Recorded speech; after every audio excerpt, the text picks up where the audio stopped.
औज़ु बिल्लाहि मिनश्शैतानिर्रजीम बिस्मिल्लाहिर्रहमानिर्रहीम। अस्सलाम वालेकुम। मैं हूँ सादिया सुहेल। जी जनाब, क्या हाल है? गर्मी की लेयर सुना लहर बहुत शदीद आने वाली है। तो अल्लाह ताला हम सबको अपने ज़मान में रखे। बड़े लोग बीमार हो रहे हैं।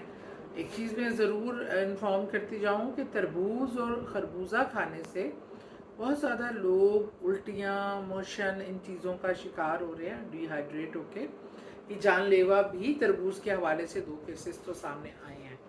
अच्छा, इसकी बड़ी वजह है कि आर्टिफिशियली जब हम अपने कच्चे फल को पका के उसको मार्केट में मीठा साबित करने के लिए हम मार्केट में ले आते हैं और इंसानी जानों के साथ खेल लेते हैं। तो ये बहुत ही खौफनाक बात है कि देखिए, उस जो तरबूज ऐसा था जो कच्चा था, उसको केमिकल के थ्रू पकाया गया, उसमें डाई वो कलर इंजेक्ट किया गया, स्वीटनर इंजेक्ट किया गया कि वो खुलने में लाल लगे, और जो उसके अंदर के बीज थे वो सफ़ेद थे। इसका मतलब है वो अभी पका नहीं था, कच्चा तरबूज था, उसमें स्वीटनर डाला जाता है। और मुझे जो इस फील्ड से ताल्लुक़ रखते हैं, मुझे किसी ने बताया कि कुछ ऐसे कलर हैं जो फूड कलर्स में नहीं अवेलेबल होते। तो ये लोग अपने फल का वो कलर करने के लिए, जो डाई के लिए हम कपड़ा डाई करने के लिए कलर इस्तेमाल करते हैं, वो कलर भी इस्तेमाल कर लेते हैं। तो ये जो है, इससे आपको क्या लगता है कि आपका फल ज़्यादा बिक जाएगा? और ये खुराक जो किसी की जान लेके या किसी की सेहत पे खेल कर जो कमाई करके आप अपने बच्चों को खिलाएंगे, तो उसके बाद आपके बच्चे बहुत फर्माबरदार और बहुत तरक्की कर जाएंगे। आप दुनिया में भी सुरखरू हो जाएंगे, आखिरत में भी। अगर एक ऐसा फल जिसने आर्टिफिशियली जिसको स्वीटन करके बेचा गया और जिसको खाने से फैमिली के 4 अफराद की जान चली गई, तो क्या वो शख्स कातिल नहीं है 4 लोगों का, जिसने उनकी ज़िंदगी ली सिर्फ इसलिए कि वो कच्चा फल लेके उसको पका के 4 पैसे बचा सके, कमा सके और मार्केट में बेच सके? क्या इससे बड़ा धोखा? वो धोखाधड़ी का शिकार हुआ, वो झूठ का भी मुजरिम ठहरा, झूठ बोल के भी गुनाहगार हुआ, और इन सब से बड़ा जिसका कोई माफ़ी नहीं है कि वो 4 लोगों की जान लेने का सबब बना।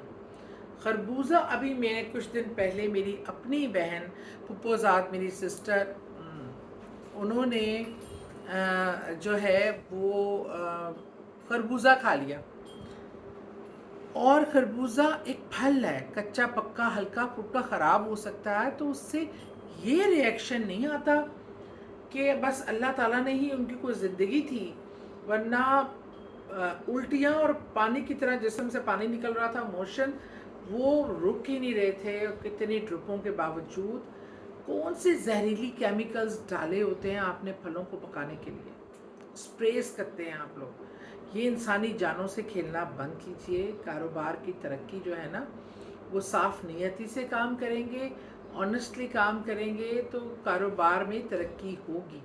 मुझे बल्कि किसी ने कहा कि कारोबार की तरक्की का अक्सर लोग कहते हैं, हमें बताएं कि कारोबार, मेरा आज ये बात करने का मकसद भी था कि अगर कारोबार की तरक्की के लिए आप ये हथकंडे अपनाएंगे तो कारोबार में तरक्की तो दरकिनार, आप इतने बड़े गुनाह के मुर्तकब हो रहे हैं। तो खुदारा 4 दिन की ज़िंदगी है। अगर आपके इस हरकत की वजह से कुछ लोग अपनी जान से गए हैं, तो रहना आपने भी नहीं है, ना मैंने रहना है, ना आपने रहना है।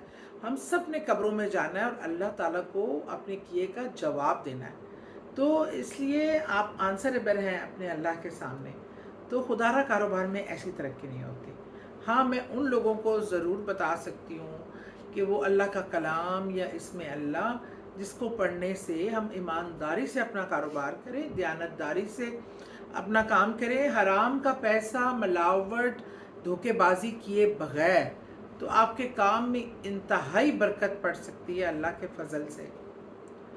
ये इसका सीधा सा तरीका है, नमाज फ़जर और नमाज इशा के बाद आप, मतलब इसमें नंबर का नहीं कर रहे, आप जितनी तस्बीहां हस्बे तौफीक आप पढ़ सकते हैं, या गनियों अल्लाह का जो इसमें मुबारक है या गनी, वो गनी है, देने वाला है। या गनियों, जब आप उसको पुकारें, दिल से पुकारें, मोहब्बत से पुकारें और दरख्वास्त डालें कि अल्लाह मेरे कारोबार में बरकत दे। लेकिन कारोबार में बरकत की शर्त ये है कि आप वो ईमानदारी से करें, रिज़्क़ हलाल कमाएं, उसमें धोखाधड़ी ना हो, झूठ ना हो। जब ये सब मिलावट कर देते हैं कारोबार में तो बरकत वहाँ नहीं रहती, उठ जाती है। दुआओं में याद रखिएगा। शुक्रिया।